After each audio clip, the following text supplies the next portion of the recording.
Court ने ज्ञानवापी मस्जिद के तहखाने में पूजा करने की अनुमति दे दी है। ज्ञानवापी मस्जिद के तहखाने के दरवाजे हिंदुओं के लिए खुल चुके हैं। सोशल मीडिया पर पूजा अर्चा और भोग के वीडियोस तो आपने देखे ही होंगे।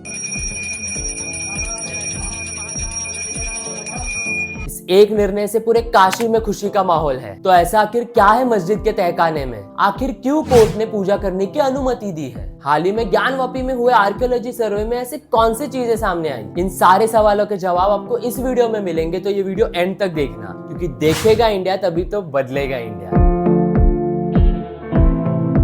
तो हाय हेलो नमस्कार, मेरा नाम है साहिल पवार और आपका द साहिल शो में स्वागत है। वीडियो शुरू करने से पहले हमारे चैनल को सब्सक्राइब जरूर करना। हमारा चैनल भले ही छोटा हो, पर इस देश को बदलने की उम्मीद बहुत बड़ी है। तो चला शुरू करिए।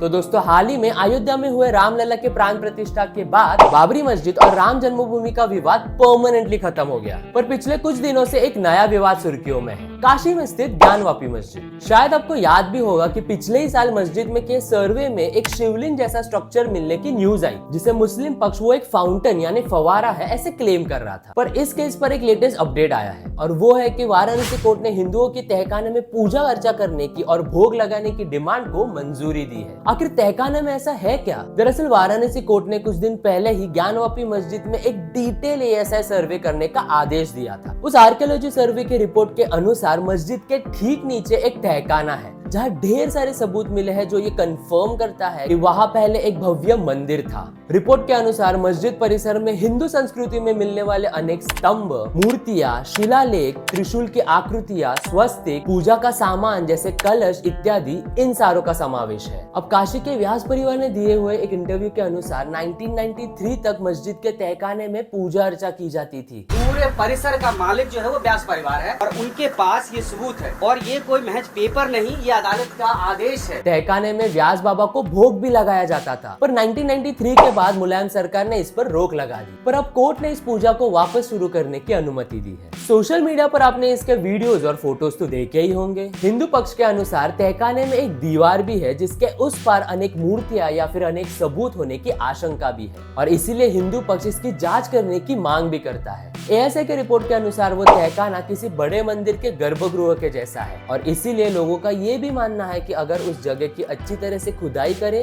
तो ओरिजिनल काशी विश्वनाथ का शिवलिंग भी मिल सकता है। दोस्तों, अगर आपको शायद कुछ याद हो तो पहले से ही एक विवाद कोर्ट में शुरू है। पिछले ही साल ज्ञानवापी मस्जिद में किए एक सर्वे में वजू खाना में एक शिवलिंग जैसा स्ट्रक्चर मिला था, जब मुस्लिम पक्ष का मानना था कि ये कोई शिवलिंग नहीं बल्कि एक फाउंटेन है। आपको ये भी याद होगा कि आखिर ये मुद्दा उठा क्यों? तो मस्जिद के बाहर करीब 50-60 फीट के दूरी पर बैठे हमारे नंदी महाराज की वजह से। सनातन धर्म में नंदी जी का मुख हमेशा शिव जी की ओर होता है, पर काशी विश्वेश्वर में स्थित नंदी जी का मुख मस्जिद की ओर है। पर अब आपको लगा होगा कि नंदी जी के सामने वजू खाना में मिला हुआ स्ट्रक्चर फिर शिवलिंग ही होगा, जिसे फाउंटेन बताया जा रहा है। फिर अब मस्जिद के तहखाने में अलग से सर्वे क्यों? तहखाने में पूजा और भोग क्यों? तो दोस्तों, हिंदू धर्म के अनुसार नंदी जी के मुख के सीधे सामने शिवलिंग होता है, पर अगर हम काशी के नंदी जी को गौर से देखें तो वो वजू खाने की ओर नहीं बल्कि मस्जिद की ओर रुख करके बैठे हैं। इसका साफ अर्थ ये भी होता है कि असल शिवलिंग वजू खाने में नहीं तो मस्जिद परिसर में है। और एएसआई सर्वे के रिपोर्ट के बाद ये साफ हो चुका है कि वहाँ एक भव्य मंदिर हुआ करता था, और इसीलिए वहाँ पूजा और भोग की परमिशन दी गई है। अब मेरा आपसे सवाल है, आपकी क्या राय है इस मुद्दे पर, और इस केस पर आगे क्या होगा? क्या दोनों पक्ष शांति से बैठकर ये मुद्दा सॉल्व कर सकते हैं? क्या हिंदू वहाँ हर रोज जाकर पूजा कर सकते हैं, या फिर वहां पर एक भव्य विश्वनाथ मंदिर बनाना चाहिए? और अगर 1993 तक वहां पूजा की जाती थी, और अगर व्यास परिवार के पास इसके सबूत भी है,